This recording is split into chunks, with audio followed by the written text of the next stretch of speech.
Okay, Michael, you are recording and unmuted now. Thank you. Thank you, Michael, and welcome everybody to our continuing work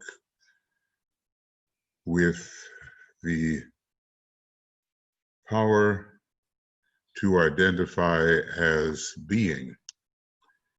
I was thinking, about how different this is from the study of the ageless wisdom with meticulous entirety. This is the ability which Master DK has to, we have some background there. Let's make sure that we're all muted, except when you want to talk, and that's later.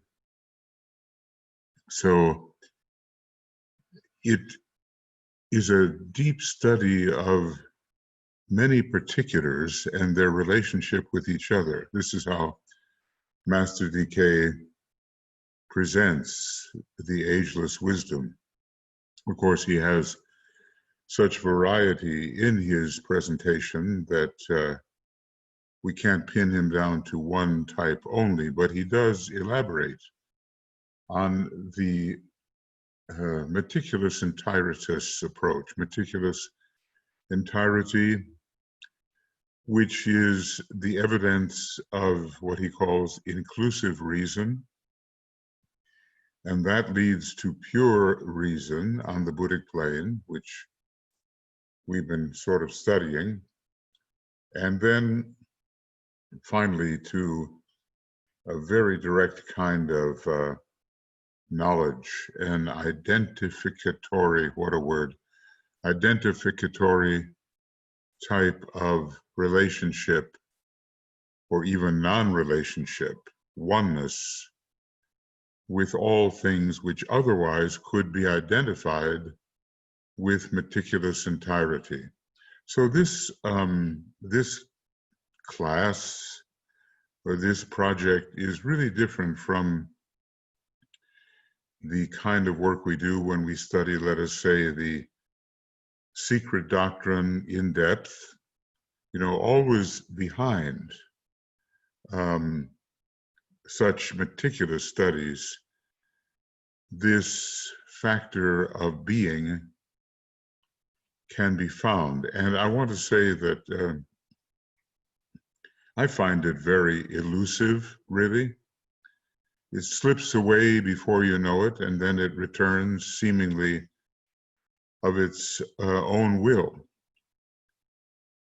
I found that when the Cancer full moon took place about a week ago, it was unusually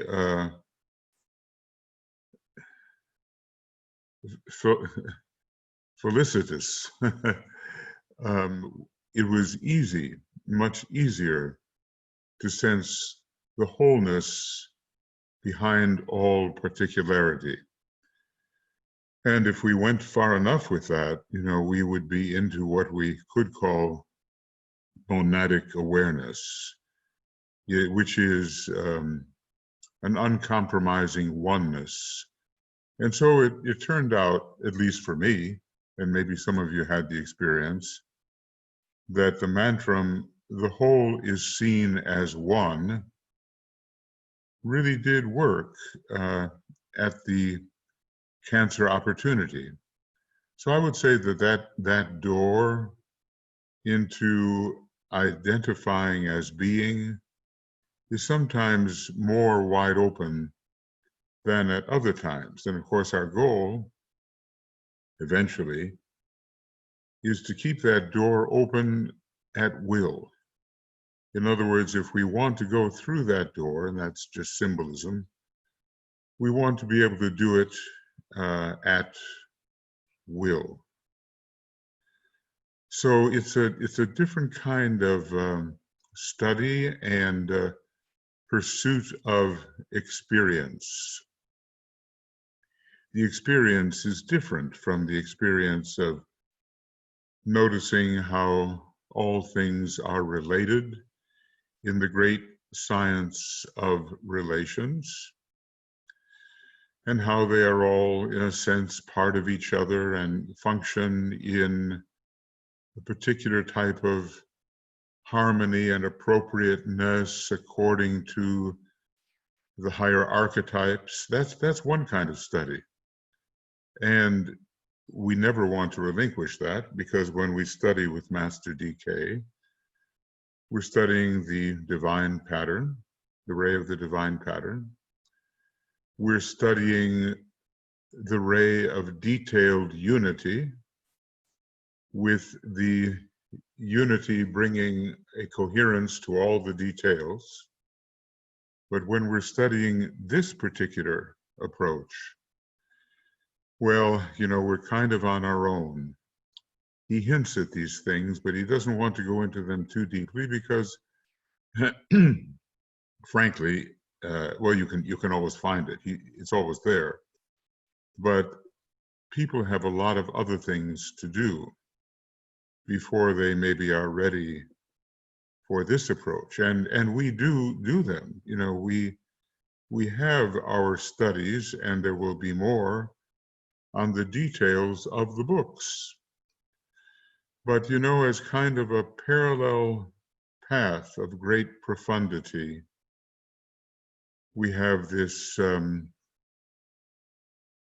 work on what Christ mastered so completely, and that is the work of identification. Yes. Can we really learn to identify not just with something, because that preposition with is more dualistic than the word as. We want to identify as something and not just with it. So that's kind of, what lies behind all of our efforts here. I just want to, it's a little easier on GoToMeeting to welcome everybody, but I'll give it my best. So Michael is always here and he's so helpful.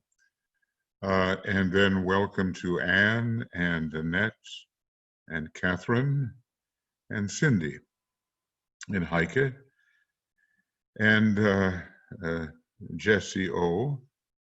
Okay, I understand. And Joe Waltz.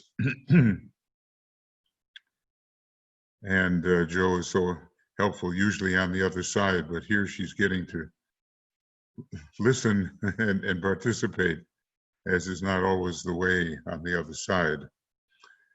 Then there's Joan, hi Joan, and Johi, and Loretta, and Lori, and Lorraine, and Miro, and Risto. And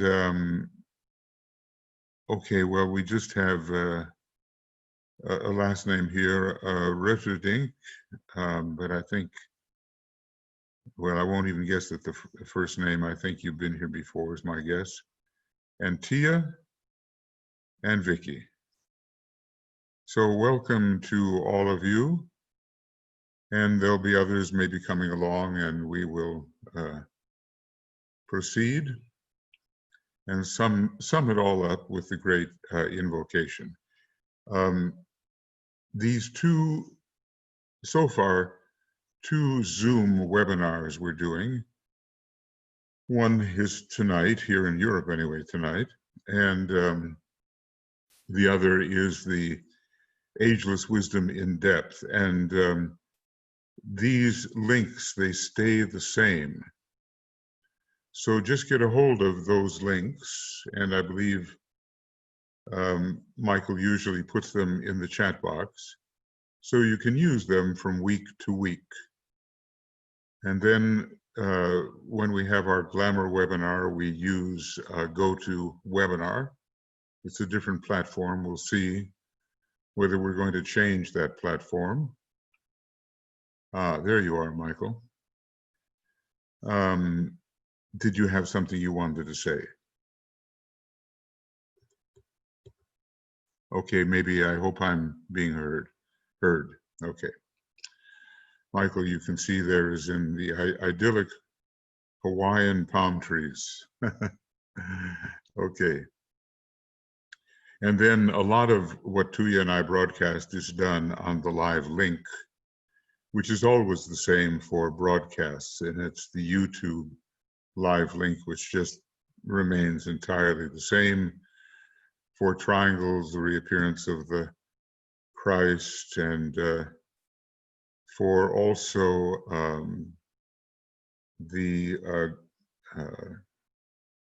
what is it? On Saturdays, the soul of nations, and on Sundays, the attracting of financial resources for the hierarchy. And we'll simplify this as we go along, and we'll be sending something out to you quite soon about our meeting on the 20th for Esoteric United Nations, where there's a few people perhaps that want to make a commitment to that project, and that is necessary in that particular project. And it just basically involves saying and meaning a certain paragraph about one's continuation. We'll get that to you as soon as we can. Now, let's begin. We had a little bit more to go, I think, or if not, it doesn't hurt to reread about the three qualities of the intuition. We went into it quite deeply. It was the quality of illumination and the quality of understanding, which is a more, esoteric word than might at first be indicated by the way we use the word. Oh yes, I understand, which means I know. But no, understanding is a kind of pratyahara, a kind of withdrawal from the immediate perception, and a realization that you, the inner human being, are sustaining and upholding that perception. You are within it. And we took, quite a bit of time last time discussing that. I'd like to either read or reread the third quality about love, which I think is, again, easily misunderstood, but in the way it's used here, it relates to the intuition and not, as he says here, affectionate sentiment. That's liking and disliking.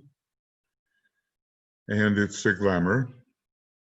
And in the 4 eliminations before Rule 10 in the Rays and Initiations, the glamour of sentiment is one of the things to be eliminated. And, we think if we like someone, we love them. And maybe if we don't like someone, we hate them. So it's not about what the form is attracted to. It's about something much deeper. So as earlier said, he says, this love, which is an aspect of intuition, is not affectionate sentiment or the possession of a loving disposition. Now, there are people who have that, of course.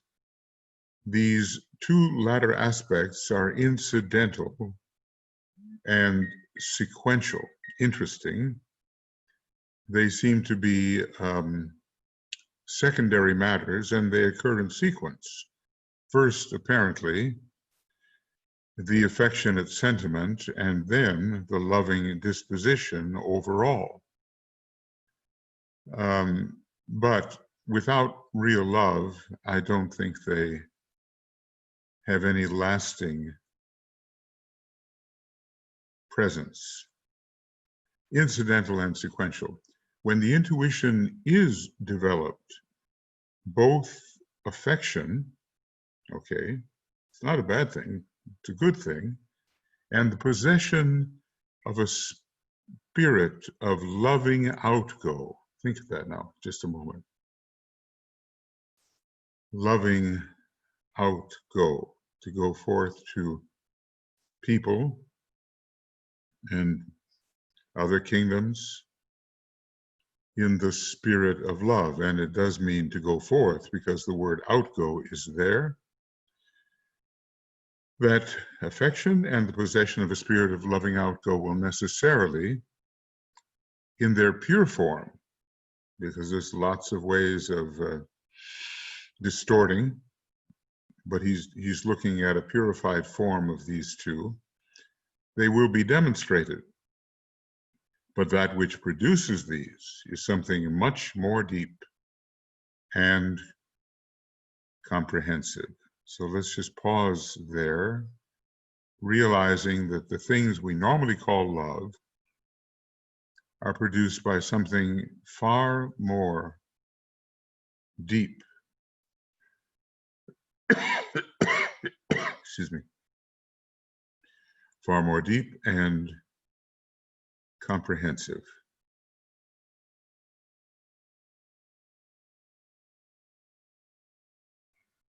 Of course, the rays become involved here,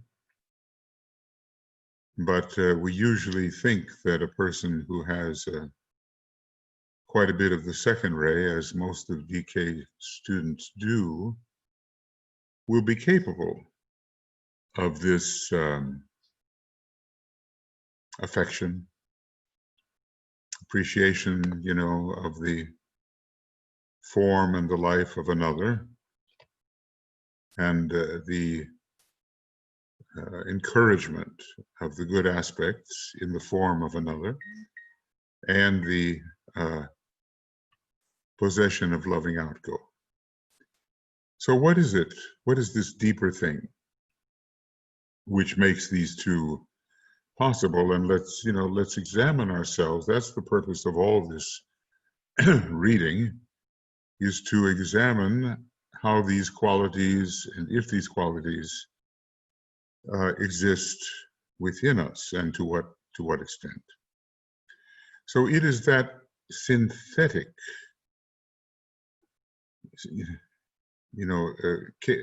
characterized by synthesis. It doesn't mean artificial in this case.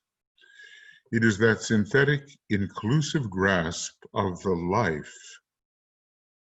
and needs of all beings. How do you grasp the life of another being? Well, you have to be able to tune in to that particular dimension. And so often we're stopped.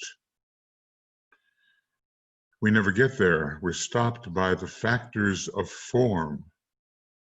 We're stopped by that wall of liking or disliking. So it is a comprehensive, well,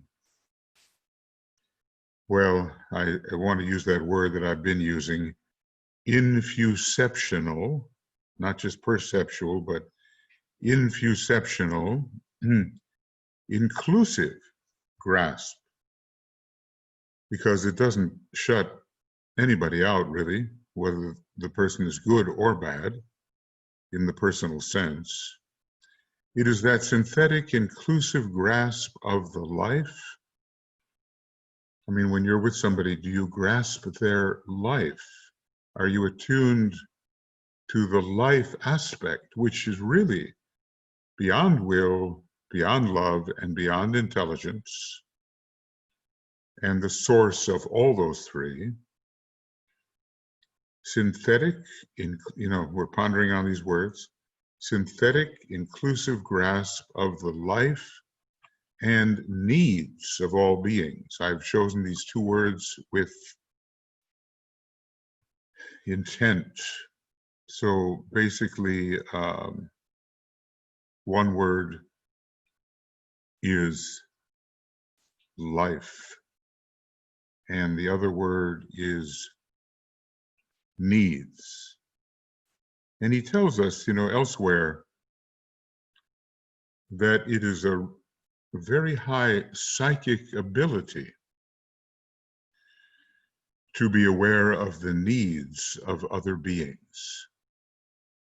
You know, so often when we deal with people, maybe we're just aware of our own needs. And maybe we just focus with others on what they say they want, but the real need goes undetected because it's much more subtle. And we have to learn how to discern that amongst the more obvious signals. Inclusively grasping the life and needs of all beings, which it is the high prerogative of a divine Son of God to operate. Now, I talked about the word divine as it relates to the monadic level. He connects spirituality with the higher mental plane, where the vehicle of the soul is found, the causal body, ego, clotus, and with the spiritual triad. The word spiritual is there. But divinity, when he's being extremely accurate, as sometimes he points out, has to do with the monad, the divine Son of God is the monadic nature. And it is the life nature at the heart of the monad which needs to reach out and identify as the life aspect in the other. So, you know, I have a little way of talking about this to myself. And of course, it's only true under certain circumstances, but I say, I don't care so much what you are. I care that you are. So immediately, this eliminates my preoccupation with good and bad and all the many pairs of opposites. I don't become invested in the analysis of quality. I simply tune in on life. And if we want to know what life is, well, you know, he tells us we can't know. But, you know, it comes close to being. That's how I understand life to be. So it negates this grasp of the life. See, that's really a profound thing to meditate on. The needs are a little more concrete. We can look at someone and maybe if we're we know human nature well and we have the heart open, we can grasp some of the needs of another. But to grasp the life, that is a special ability, and the, you know, monadic ability of the Christ, so connected with Neptune, which breaks down boundaries, slips through the boundaries, it enabled him to grasp the life. So this ability, it negates all that builds barriers. Now, the greatest barrier is mistaken identity. I am I, you are you, and never the twain shall meet. Or at least we can meet, but we can't cross the bridge of being. I am who I am alone, and you are who you are alone. That's the barrier of mistaken identity. There's many other kind of simpler barriers, you know, according to our thoughts and our values and the trend of our emotions and our rays and all of that, that it makes us victim of the great heresy of separateness.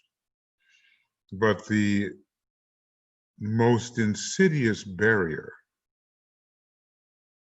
is the barrier of mistaken identity.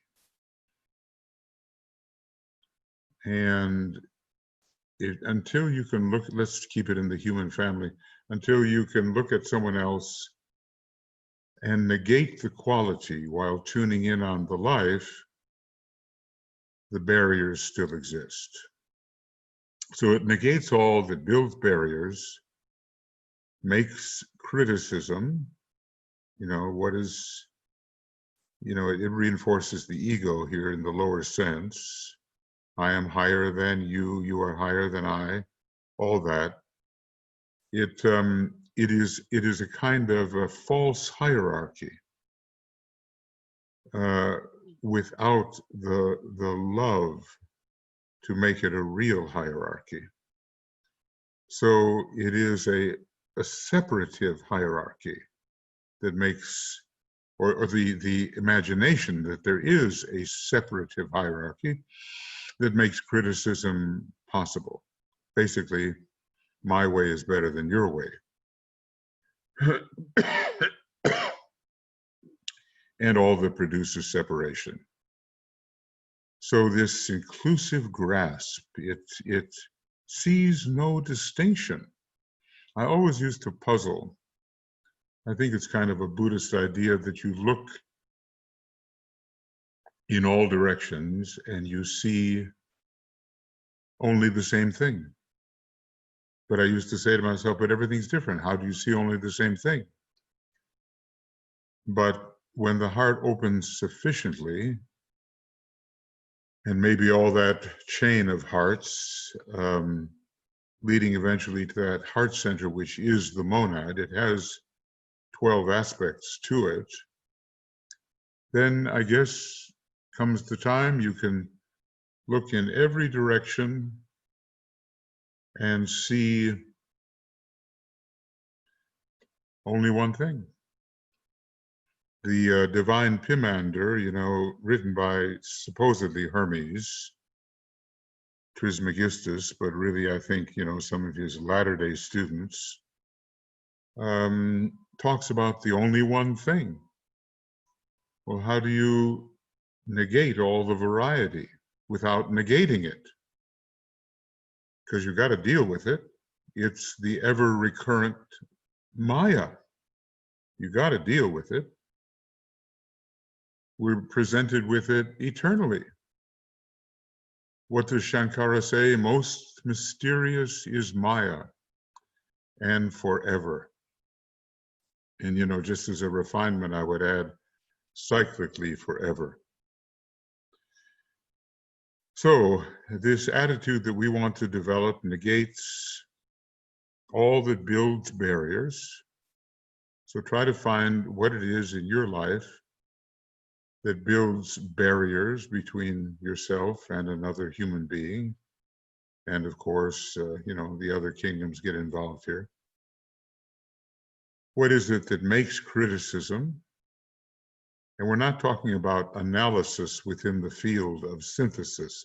We're not talking about loving analysis for the benefit of the one analyzed. The Tibetan does that all the time, and it's very necessary.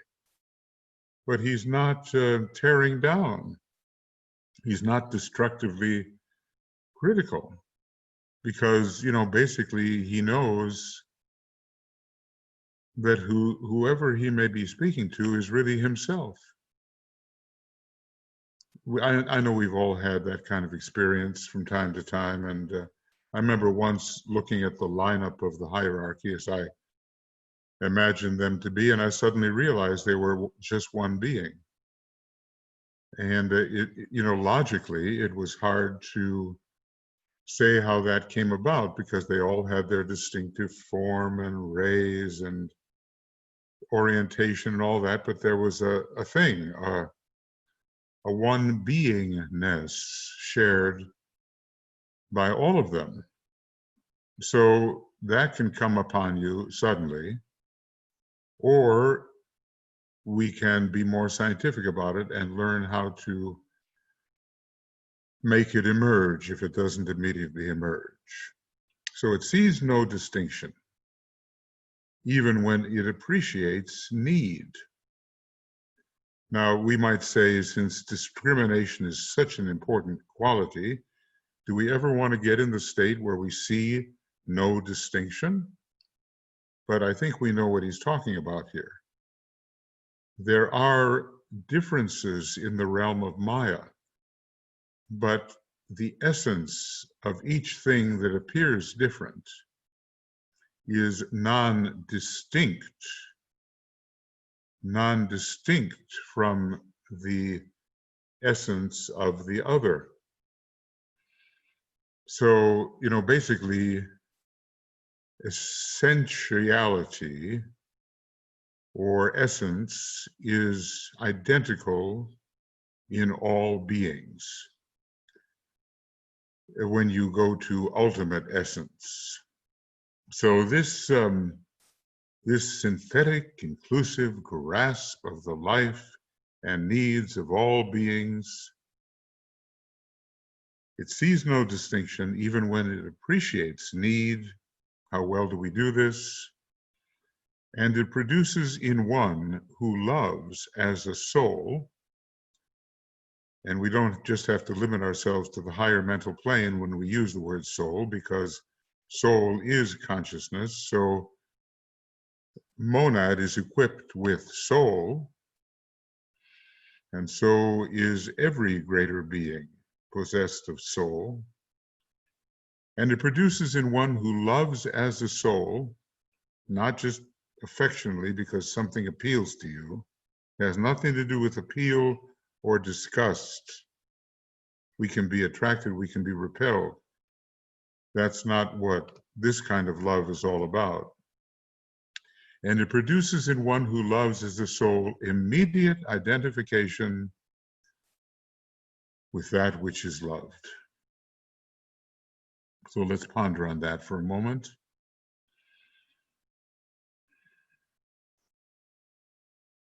Immediate identification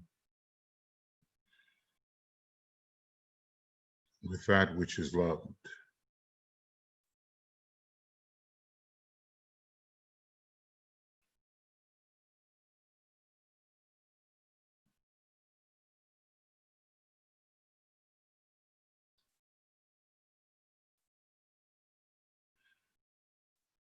And then, we're getting into that Christ-like love from which identification is never distant. It's always right there. It's not, I love you because you please me, I hate you because you don't. It's something completely different. Because in essence, even the evil types who have gone astray in their personality expression are of the same essence as we. And then you take it a bit further and you realize that no being has independent being. No existence has independent being. Independence is a necessary myopic illusion, necessary to play the game of universe, but ultimately,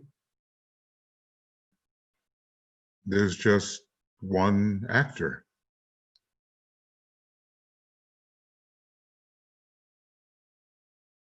And basically, that's the kind of self-love that is admissible.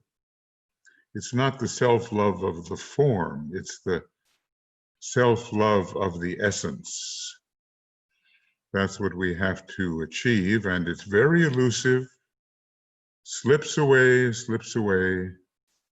and comes back, when we're at the stage that we're at the moment. But one day, see, it's a bit like, when you're in the arcane school at a certain point, they do the doctrine of the eye and the doctrine of the heart. And the doctrine of the eye is less advanced than the doctrine of the heart. And I think they use, as I recall from long ago, the Agni Yoga teachings are maybe introduced in there or somewhere in there.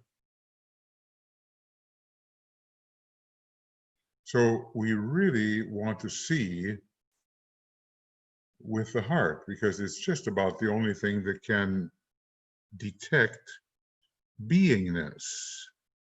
It's as if you perceive with the eyes, or their equivalent, and you infusive with the heart. You infusive with the heart.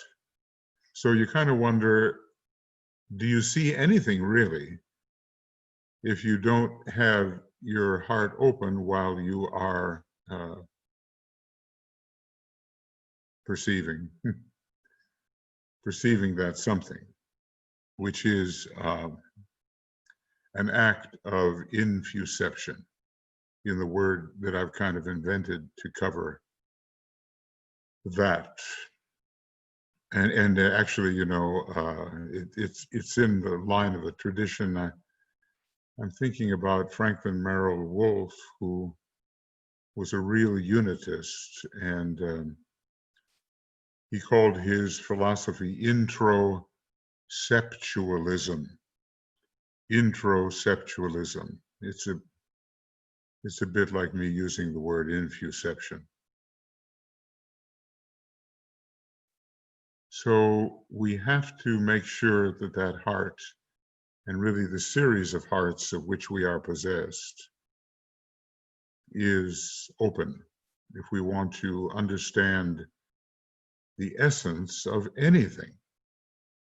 Of course, we cannot always dwell in essence, because we have a myopic universe, and it has an archetype, it has an arrangement, which is supposed to be reflected in the lower mosaic worlds. And we have to get about the business of working with limitation so we can do that. But deep underneath it all is this infuception, which reveals identicality of being. So it's a parallel curriculum, really. When you read DK, you say, oh my goodness, there's just so many little details here. How do I put this all together? How do I make unity out of this detail? Okay, well, we have to continue to do that. But something else is coming in, and we can study that also and change our consciousness at will, eventually, accordingly. So DK says here, is that not something which all aspirants aim to achieve? And is it not something that each of you, as individuals, needs in a peculiar sense? Where it is present, there is an immediate decentralization of the dramatic eye, of that capacity always to relate all happenings, all phenomena, all group work to oneself at the center. Now we see so many people that are afflicted by precisely that dramatic eye. And they are what we call the egotists among us. And DK tells us that the brothers in the Black Lodge are brothers of unique blindness. Well, it's precisely here that they are blind, with everything centralized around their dramatic eye-ness and having no regard, even repulsion for the other brothers, sisters, units who really share essence with them, but they don't see it. They render themselves untouchable and incapable, really, of touching. They are characterized largely by the first ray and the fifth ray, and DK talks about the psychopathology of those two rays combined, rendering a man so walled off that he is untouchable. Every ray has its own psychopathology, and maybe in the beginning we fall into it. The thing about these people is that they have persisted in cultivating this dramatic, insulated I, which is not the true I at all. So then he goes on to say, and this will be the end for us of this particular focused study on the intuition. I cannot enlarge further upon the subject of intuition. It is too vast a matter and too abstruse. And when he calls something abstruse, we know we just aren't seeing what he sees. All I can do is to put before you its three aspects and then urge upon you the need to submit to that training and to apply to yourselves that discipline which will work out in your life as love, light, illumination, and understanding. This is what he's trying to do with us now. Work that all out so it appears in our life. And I'm sure that none of us can say that it has adequately appeared. I mean, we're just seeking the solar initiations. We may have planetary threshold initiations. A number of people in his group had that, but especially the first degree. But the solar initiations, when things start to come into an illuminated state, that's the goal, you know. And then it just goes on until I noticed the other day, I did a little research on it because somebody was looking for it, that the real transfiguration is the resurrection and occurs on the seventh plane, the sea of fire. So you can only imagine the deepening of perception, which occurs as you advance plane after plane in the sequence of know, express, reveal, destroy, resurrect. The 5 words that are found in the final Rule 14 in the rays and the initiations. So our understanding is just a little piffle, you know. We're just moving towards solarity. The people who have achieved the transfiguration in relation to the 7th or the first plane are already in the Sirian group of initiations, which begins with the 5th degree of mastership. Just imagine that. Initiation so high that they don't even begin to be counted as real until our mastership is reached. And when we are transfigured in the normal solar sense, it's just a stage of discipleship for the Sirian group of initiations. And who knows, we can probably go on beyond that, where we have a whole new series, maybe based on initiations which have something to do with a cosmic logos or a supercosmic logos. And these are initiations towards which the great initiates are looking, those very, very high initiates. Okay, when the theory is grasped and the right adjustments are made, okay, and when the needed work is done, the personality then becomes magnetic, whilst the brain cells around the pineal gland and the ethers there too, which have hitherto been dormant, become awakened and vibrant. We have a brain with many brain cells not having reached their intended capacity. The nucleus of every cell in the body is a point of light. And when the light of the intuition is sensed, what other word can I use? Detected, you know. registered. It is this cell light which will immediately respond and will just know more directly.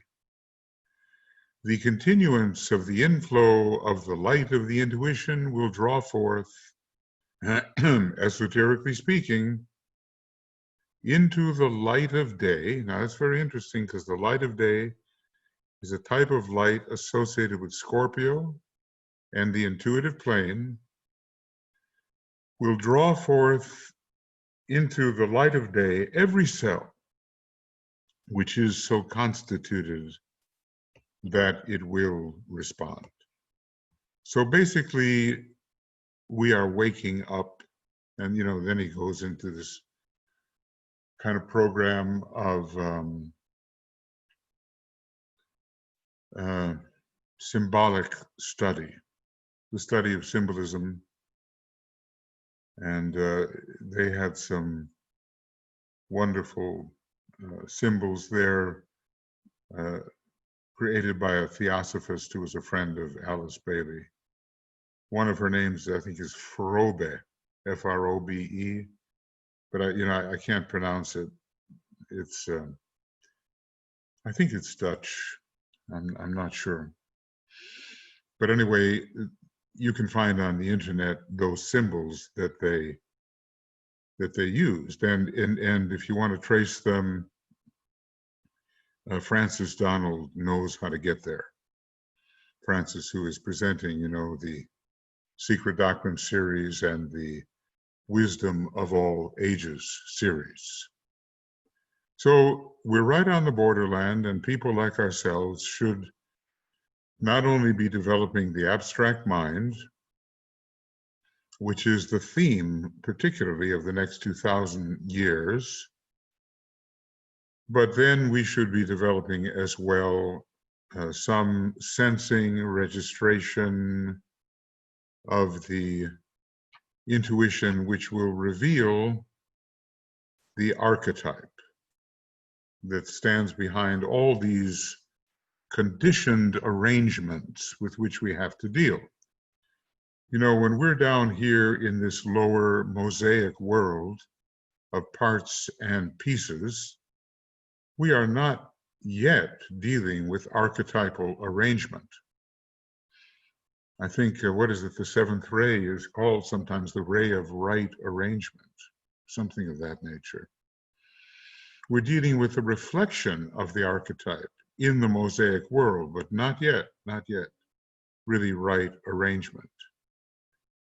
But increasingly, we will see on earth what is the pattern in heaven. That's a symbolic way of saying that the archetype will descend and the idea of God in heaven will take place upon the earth as the kingdom of souls, and even eventually beyond.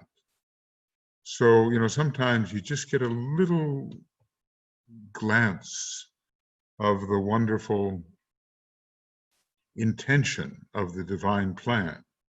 Kind of takes your breath away, what is intended, way beyond what we normally consider. It just is, that. And hierarchy and the Christ mean that we shall indeed be living in such a world where the archetypes of heaven reign on earth, and the kingdom, the fifth kingdom, at least the fifth kingdom, has come down and is expressing itself on earth. So our three words here are illumination, understanding, and love. And even though it's just a few little paragraphs, I think we've gone into it enough to distinguish these three qualities of the intuition from the usual interpretation of those words, which is quite limited, you know. We have a lot of customary knowledge associated with those words, and a lot of liking and disliking and attraction and repulsion associated with the idea of love and so forth. It's something much, much deeper. And, you know, one of the things that is said here is really, I wonder if I can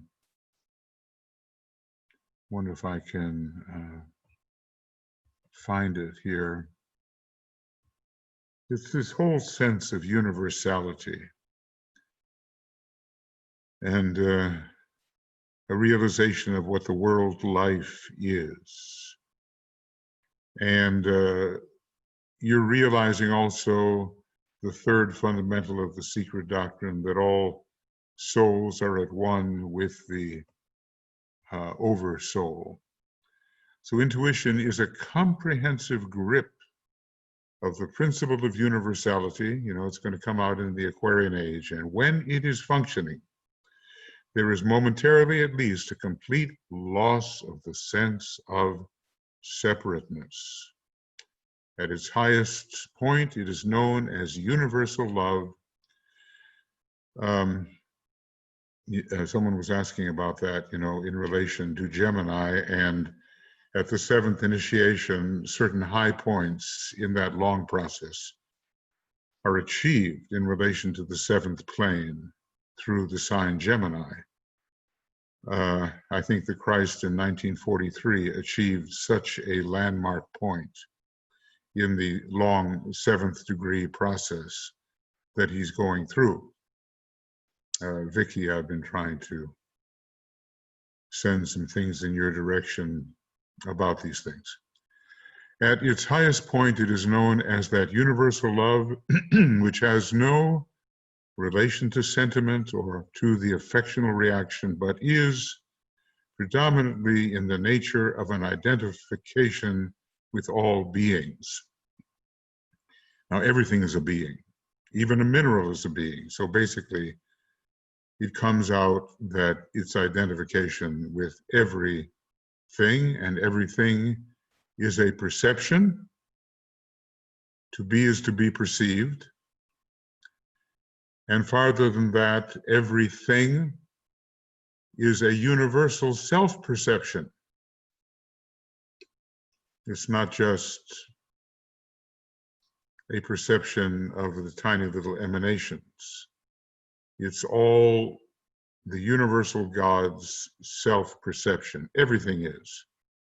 And so one can identify with all those things, all those beings, as it were, and realize it's only one being. I'm sure it's going to take a while, and it's going to take a whole initiatory process. But, you know, the journey of 10,000 miles begins with a single step. Kind of a Lao Tzu idea. And we're in it, taking that single step. Okay, well, I was going to go on, but I'll wait till next time to talk about the word me, or I, in relation to universal substance and even supra-universal substance. And I had some mantric phrases that I was going to ask us to meditate on, but I think that we have to be careful because these subjects are so deep and so subtle that we cannot mix too many of them together, excuse me, or we will lose what we have achieved in relation to just one of them. So it's better to establish a relationship with a few concepts and what they represent than to go on and on and on, you know, adding new, because we'll get lost. So basically we have completed the little study of the intuition, and we can do a lot more in what DK has written, but somehow the very essence of things does show up here as illumination and understanding and love. And if we just keep those three things in mind, we will no longer fall victim to a lesser estimation of what the intuition really is. After all, it does belong in the spiritual triad. And the province of the spiritual triad is where the hierarchy has its consciousness all the time. I mean, they can go there deliberately all the time, even though they may be working in lower realms of Maya. So it's a stretch for us. It's a stretch for us because we haven't even really, to an appreciable extent, developed the abstract mind. We have maybe the complexity of the concrete mind than we think is the abstract mind, as we had discussed earlier, but it's not the abstract mind. So we have first to develop a facility with the great all-embracing thoughts, and that will lead us into the registration of the intuition. And we need something beginning with intuition in order to grasp the first thread of monadic awareness, in which a true oneness of being is detected. So let's just say substantially, and in terms of how it feels and how we incorporate it, how we take it in, intuition is the beginning on plane 4 of being able to do something with the awareness which is found on plane number 2, which is monadic. And it may be some lives before we really have an appreciation of what that monadic awareness is, but we're beginning, okay? We're beginning, and it's all based upon a word that I like to use quite a bit, and that is sameness. I sometimes refer to the SOS, sea of sameness, the sea of sameness. Sometimes DK talks about the waters of the sea, you bathe in the orange light as you would bathe in the waters of the sea. It's a continuation of that same idea. And in The Light of Asia by Sir Edwin Arnold, it's the poetic story of the Buddha, a poem well over 100 pages long. And you've all heard the final statement that the dewdrop slips into the shining sea. The dewdrop slips into the shining sea. That's what we're all aiming at. It doesn't mean we become incapacitated and that we can't do anything in the world of Maya. It just means that our identification is such that we are that shining sea and not any kind of isolated, separated dewdrop. I read that a long time ago, The Light of Asia, and also the Bhagavad Gita. He wrote that out as a poem. He was wonderful. A theosophical member, I think, theosophy member, and English, and had a wonderful way of conveying these deep spiritual truths. So it would be worth the read of his poems. And what was it called? The Light of Asia? Maybe that's what his poem about the Buddha was called. And then maybe the Bhagavad Gita, I think he kept the same title.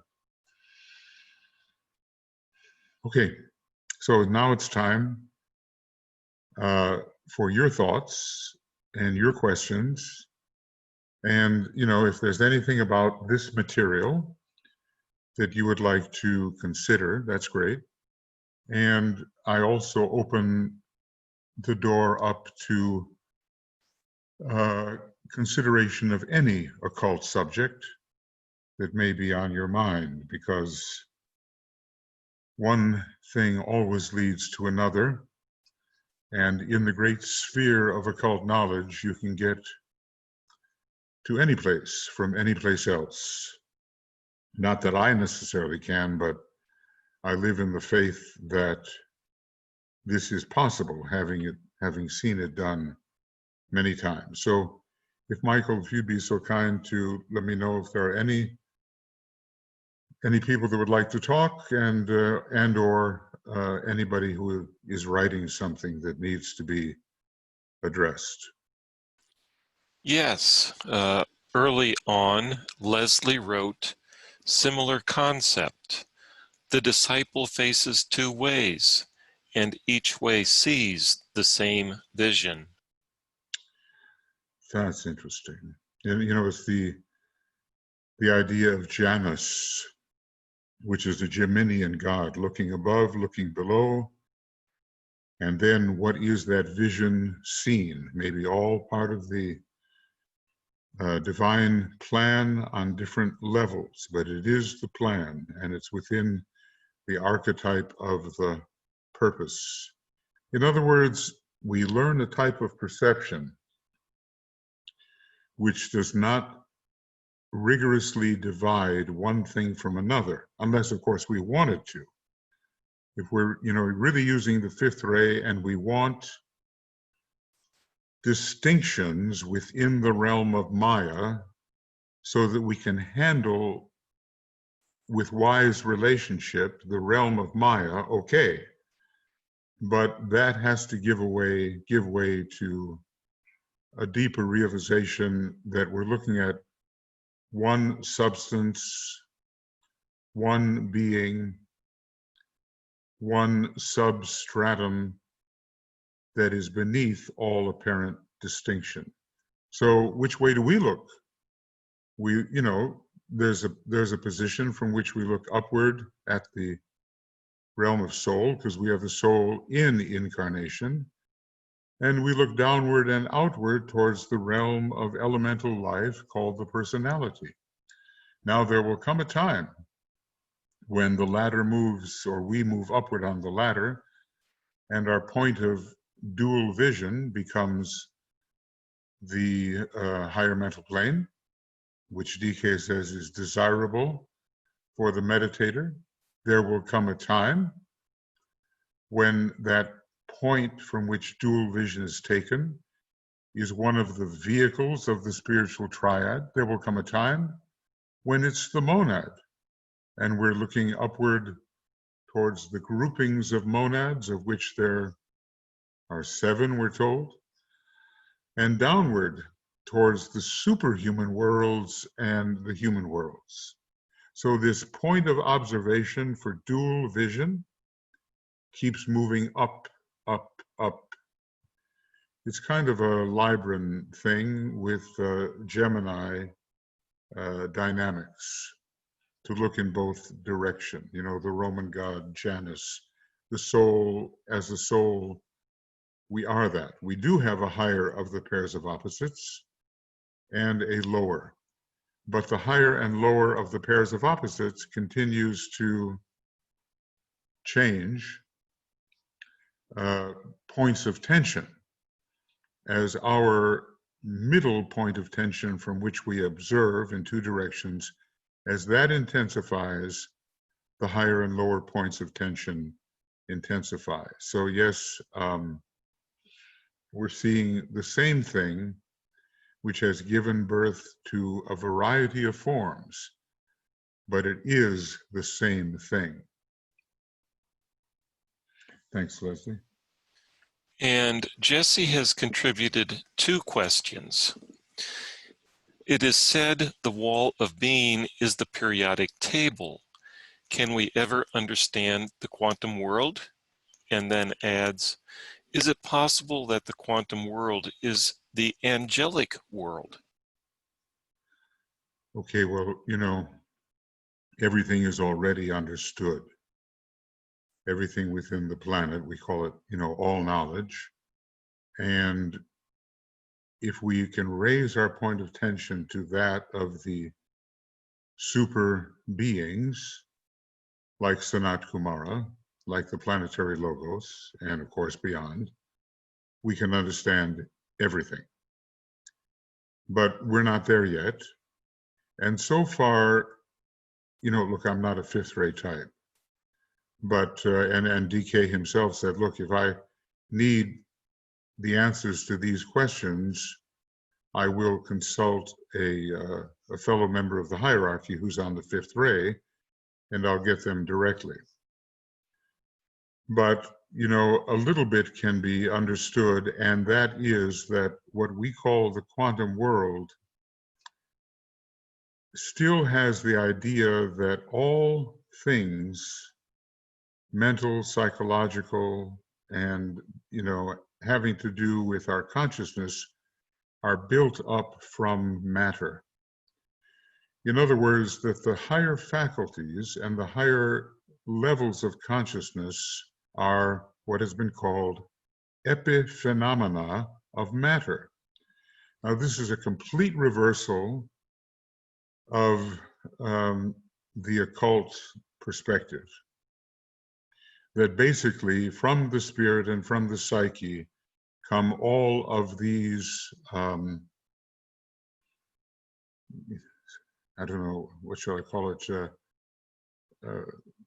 atomic studies, particle studies, and those studies which are bringing us into the realm of the fourth ether and maybe a little bit of the third ether. So what we call the quantum world is not yet dealing with the psyche, or the subtle worlds, really subtle worlds, like the emotional plane, the mental plane, and then the subjective world of the soul and triad, and then the divine worlds of the monad and liberated monad of the seventh plane. Those things are far away from what we call the quantum world. So even the explorations into the lower ethers to which the quantum world admits us, as good as they are, and as necessary as they are, and as eventually revelatory as they are, has not yet taken us into the psychic realm, the subjective realm, or the divine realm, dividing the cosmic physical plane into those categories. And as a result, it is limited. And yet the question is, can we ever understand that? And, it's all coming out of the fifth ray ashram. So the fifth ray types are the true occultists, says DK. And you can be sure that there are masters on the fifth ray that understand it exactly. And it's just a question of how much the human aspirant on the fifth ray, whether a fifth ray soul or whatever, can absorb of what the ashramic understanding may be. So that's, my response to the first part of your question. And Michael, just repeat the second part, please. Are you there? I was getting to it. Is it possible that the quantum world is the angelic world? Well, I would say that upon the etheric levels into which the quantum world is penetrating, because it all really has to do with how ether brings form onto the physical plane, that there are lower levels of the angelic and Deva kingdom. But the angelic world has a huge expanse beyond the cosmic physical plane, beyond the sevenfold grouping of cosmic planes, beyond the supercosmic planes. In other words, it's one of the great pairs of opposites, universally speaking. So if we have a quantum world which has the investigations of which are so far limited to the etheric physical plane, and especially now the etheric plane, we cannot say that it stretches into these tremendously intense points of tension where angels, Rajadeva lords, solar angels of solar logoi, etc., vast Devic beings live and focus. So I think we have to bear in mind what is the limitation. What are the limitations of the quantum world? And I don't think we're yet justified in making an identity between angelic and quantum. In certain lower Deva ranks, yes, I think we are justified. But I think we can only stretch it so far, and that there are various means about which we know nothing, which will help us contact the greater Devic beings, such as the Rajadeva lords, you know, Varuna, Agni, Indra, Brahma, Vishnu, Shiva. All of that is way, way beyond what we consider to be the quantum world, at least as I understand that. As I say, I'm not a fifth-rate type. Exactly. So, you know, there may be certain scientists that have extended the possibility of the quantum world into these super planes, but I have not yet seen that. So our quantum investigations pretty well are just opening up the ethers on the systemic etheric physical plane, and not even the first and second ether yet. Whereas the angelic world goes so far that there are, just to give an idea, angels far beyond the scope of our solar logos. And what we call quantum cannot touch that. Maybe we'll have a different way of looking at it eventually, but it's a big stretch. That's my thought on the matter. Now, you know, it's just my thought. Okay. Kim writes, is it correct that training to use one's intuition, as described generally by most people, is the initial training in accessing higher real intuition?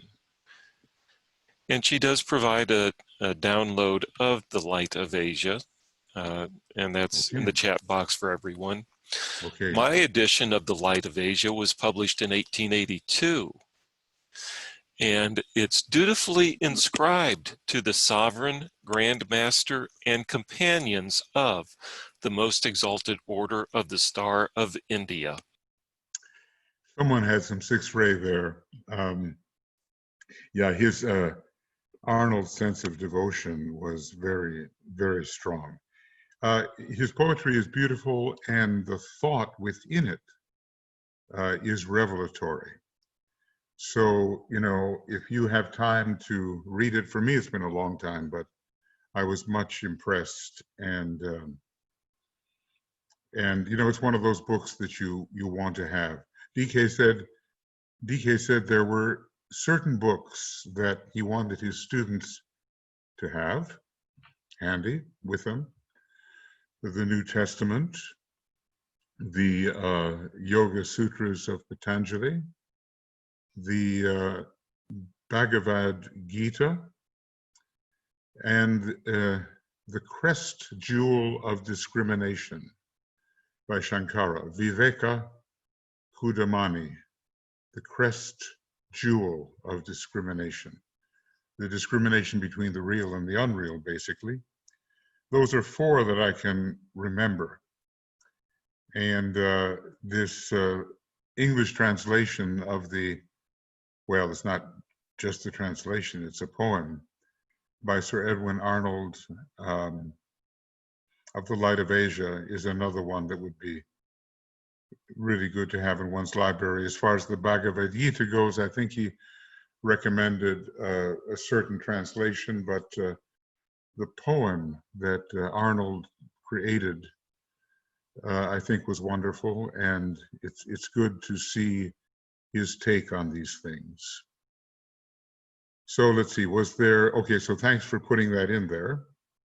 That's very beautiful when we get those old theosophical books from the heydays, you know, when it was established in 1875. That's Blavatsky was still alive, I guess, and there were, you know, there was a lot of enthusiasm around the Theosophical Society.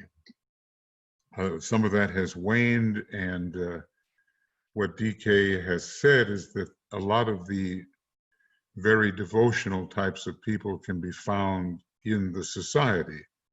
And he was looking for a way to advance into the new discipleship, which was oriented differently, and where the mental qualities would be coming out, and the group qualities and the service qualities would be coming out more strongly. So let's see, now there was that, and then what was the question, Michael? Back to the question. Training to use one's intuition, as described generally by most people, being the initial training in accessing real intuition. I would say it could be. Could be. It just depends on the particular method we're being given. One of the definite methods, and DK elaborates on that and subjected his trained observers, group 2, to that, was the study of symbols.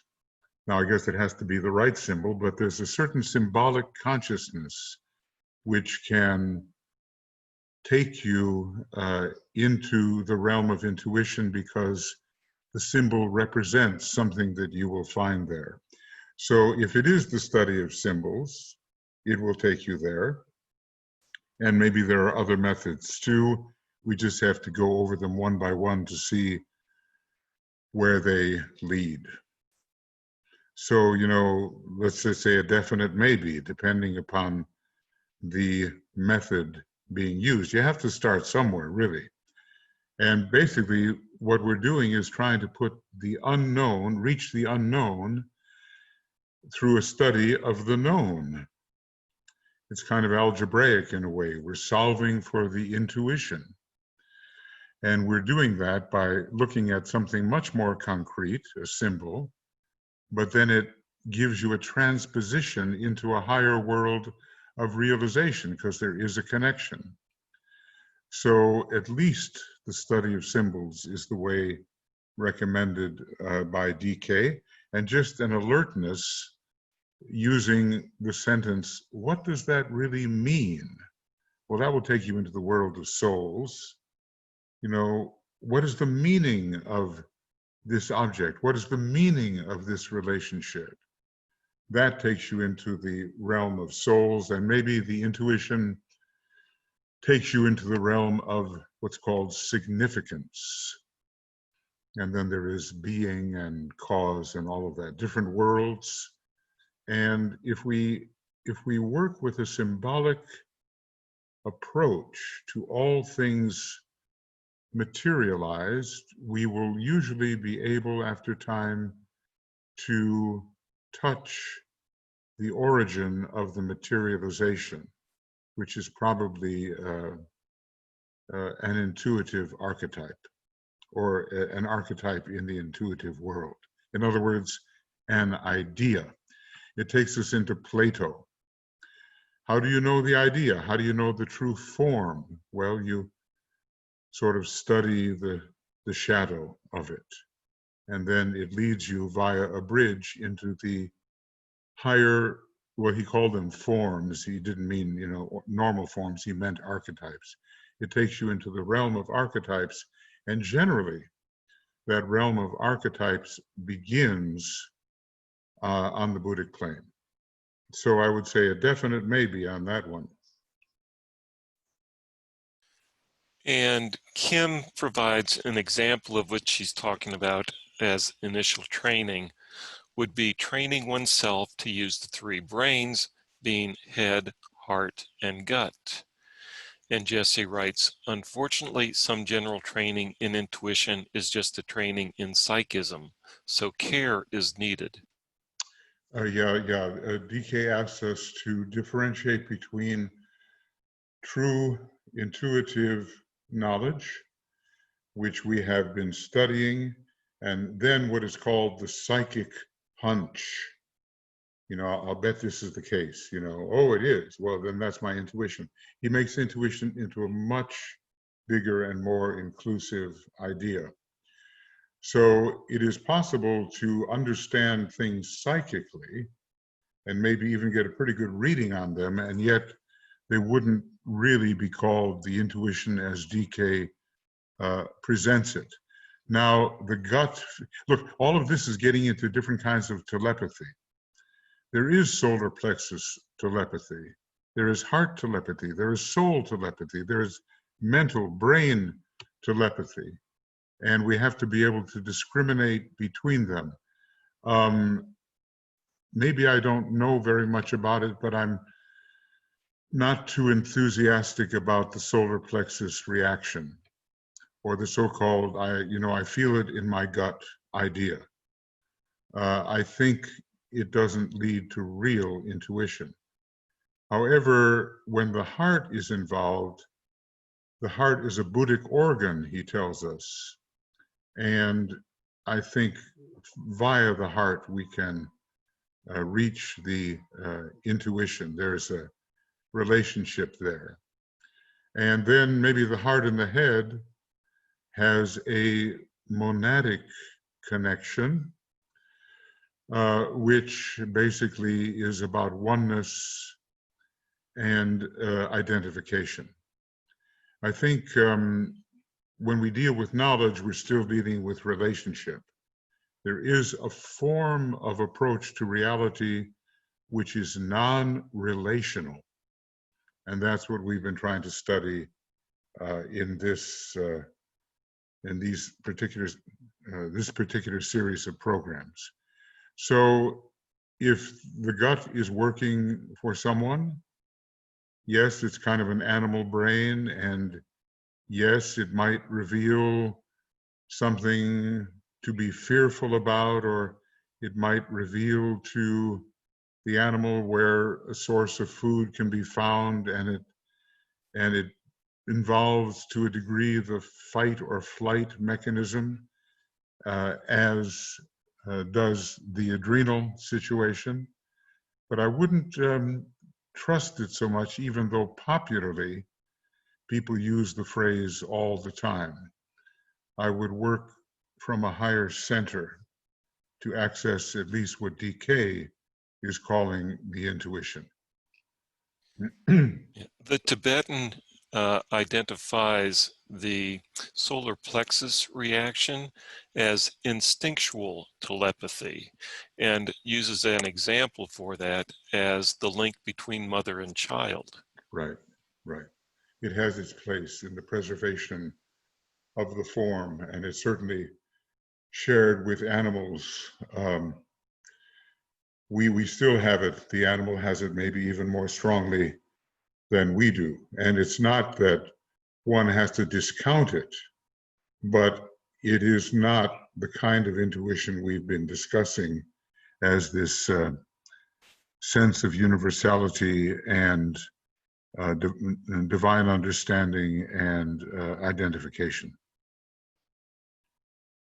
Kim also writes, Qi spelled QI, which is Uh-huh. the quantum level, is energy plus information plus matter, as described by my very enlightened teacher. Okay, and it's QI, right? Is that what she, Yes, the QI. spelling there, yeah.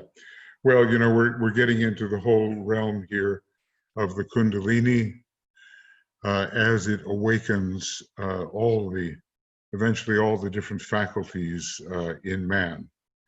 And, the awakening of this, I don't know how it should be pronounced, ki?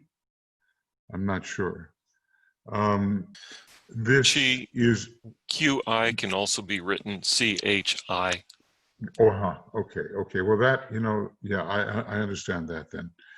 This type of energy is what people oftentimes seek, and especially in the martial arts and where we are busy controlling matter. I've seen some amazing things on video. They looked very authentic, basically such a control of that energy that the practitioner, separated in a different room, could raise the leg of the um, individual who was the subject and keep it there.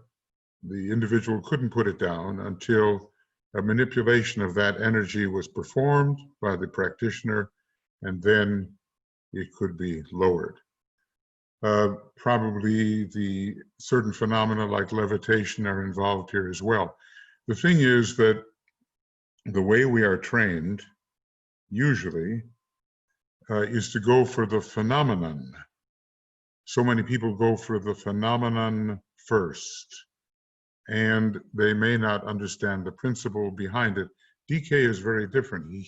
He keeps us away from the phenomena, which he says will grow naturally, and he gives us a deep understanding of the whole system from the subjective physiological angle and from the psychological angle. He has us study that first, and then the practical phenomenal results that so many people want to achieve immediately, as if such results were an indication of high spirituality. So, it just depends on how you want to study and what you want to achieve. DK's method is different, though I think in the coming years, and maybe somewhat during the third installment of his teaching, more of the phenomenal practical occult results will be dealt with. But anyway, it's the whole thing about the Kundalini and the fire of the third aspect, vivifying everything in the energy system according to the right rules if disaster is not to be the result. Okay. And then Kim continues, multiple brain integration is a very interesting technique in training. And when one can use all three brains, head, heart, gut, together as a unity, then a higher level of wisdom is accessed. I sense this is a beginner level of accessing true intuition. The gut brain is all about safety and survival. Yes. Yes. Ki, however it's written, QI, CHI, or KI, and Yes. prana are all the same thing. Most people put their understanding of chi on it being energy, but it's the quality of the information in the chi which makes it interesting. Mm-hmm. And the information is directly connected with consciousness. Mm-hmm. Okay. Well, we all have to pursue the methods that we find most enlightening for ourselves. Yeah, DK's work is largely advanced work with the chakra and ray and astrological systems. And, the work you're speaking of, yes, it's a very ancient tradition, and so is the chakra tradition, and I'm sure that they interplay. In one life, there's only so much one can pursue with deep absorption and practical results. So, as DK says of his work, I've given you more than you can ever possibly absorb. So we have to decide what line we will follow and how we will spend our time. Noticing, I think, that, out of any good system, the student can gain sufficiently. To call the heart a brain, okay, it's a special kind of terminology, and there are those who do that. And to call the solar plexus a brain, yes, it's a kind of animal brain. Within the head center itself, however, are all the master centers which control all of these factors. So we have to learn finally how to work within this tremendous occult apparatus in the head. That's part of the more advanced teaching. It just depends on what you want to achieve. DK's ashram is all about right human relations. And it's all about preparing for the reappearance of the Christ. One can't do everything, so one has to decide what one will focus upon. Okay, anybody else? I am seeing no hands raised. Okay. Okay, well, next time,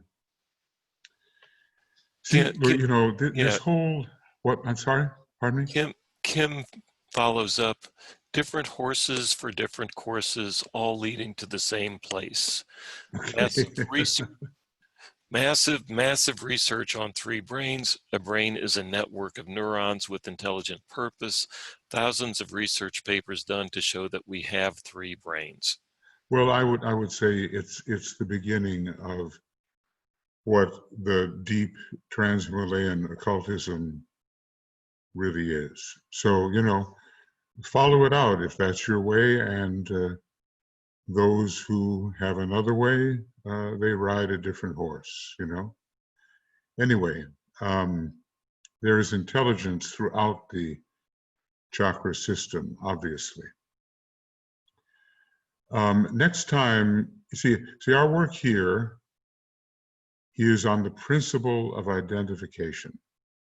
This is, it's a big thing, but we're focusing particularly on the power to identify, which begins to really show itself in strength between the second and third initiations and continues on in all of the movement towards the monad. This is a system, I think, which connects the human chakra system to the celestial sources and to the heavenly ray sources, and generally to the embracing logoi, whether solar, cosmic, or supercosmic. And it's a voluminous, it's a vast system relating us to our surrounding universe. Our goal here is to become, which we already are, to become what we perceive. That is the goal. Now, there are many goals in occultism, and they do have to do with activating the powers of the energy system, provided people can handle it, which so often at first they can't, and they dive in and they hurt themselves. But it gives us a kind of place within the local cosmos, and we understand the sources and we adapt the many energies. That's pretty much DK's approach, and although this particular work on identification is kind of following out his hints. He doesn't teach so much about it. He says, read the 17th chapter of John or something like that, about identification and the Christ. He says, read that for the best explanation of identification. That's what this particular course is all about. When we get into the cosmic fire work, then all of these variegated energies and their interrelationships become the major focus. Okay. There are no hands raised and no other comments other than Kim really is enjoying this series and thanks you. Thank you all for, well, there's so much that can be stimulated within us in our line of inquiry. This, we in a way, we don't even know what is accruing to us as we penetrate into these subjects, but we do know a greater sense of ashramic intimacy is gradually appearing. And I would extend that by saying a greater sense of intimacy with reality is appearing. We all are functioning along different ray lines and combinations of rays, and what is right for us in any one particular life, or what will fulfill the ray intention or the ray incentive, is distinct for each one of us. So we have to follow out what is indicated in that way. And, all the roads will lead to the panoramic view atop the mountain, which is the full the full sphere of knowledge. So, but it's up to us to decide, how we will get there and what is important to us as we end this sort of separatistic endeavor. They're all part of the same endeavor. It just depends on the rays, and every one of us has to fulfill according to the ashram in which we are found and the sub-ashram in which we will be found as the ashram begins to differentiate itself. For instance, just because a person is on the second ray does not mean that the method of growth will be the same. There's the Buddha line, there's the Christ line, there's the Master DK line, just to name three, and there are others. And so it will go with all the 49 ashrams. So finding our place, our technique, our method, all of that opens up before us until we are sure, and then we pursue accordingly. Okay, so thank you, everybody. Now, tomorrow morning, here in Europe anyway, I think we're dealing with the glamour, dissipation of glamour. I think that's correct. And then in the evening, we're looking at cosmic fire in depth. The glamour webinar is on GoToWebinar, and the look at cosmic fire is on Zoom. And maybe we can simplify that as we go.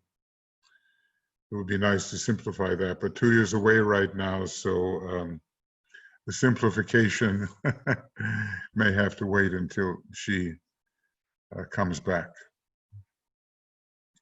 So friends, let's do the great invocation together, bringing it right back down to earth, so to speak. Would you like to change your screen to the great invocation? I'd be crazy to. Thank you. Okay, thank you.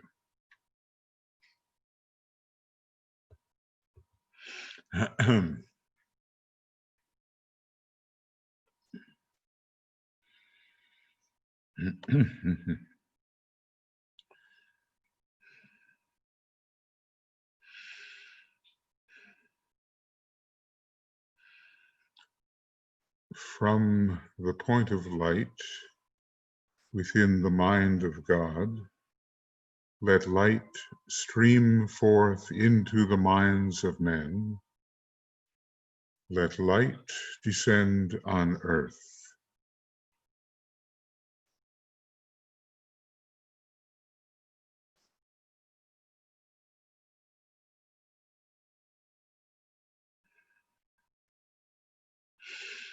From the point of love within the heart of God, let love stream forth into the hearts of men. May Christ return to earth.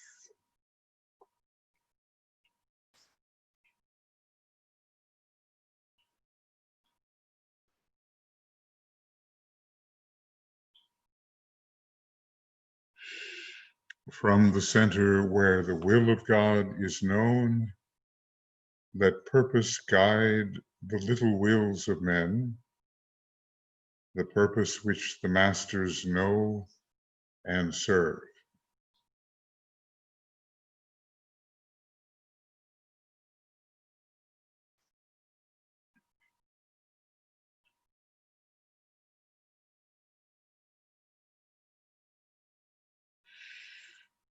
From the center which we call the race of men, let the plan of love and light work out,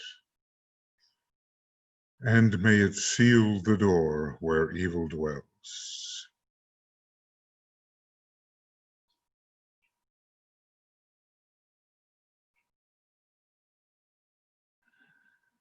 Let light and love and power restore the plan on earth. Oh.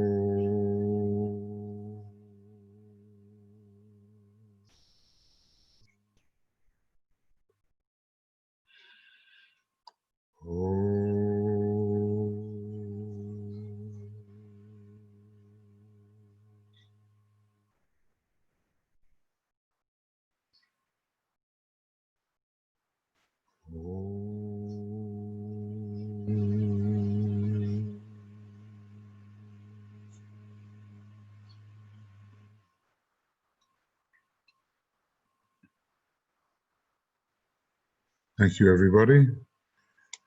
Lots of love and many blessings from the whole communications team. And we'll be continuing this week as scheduled.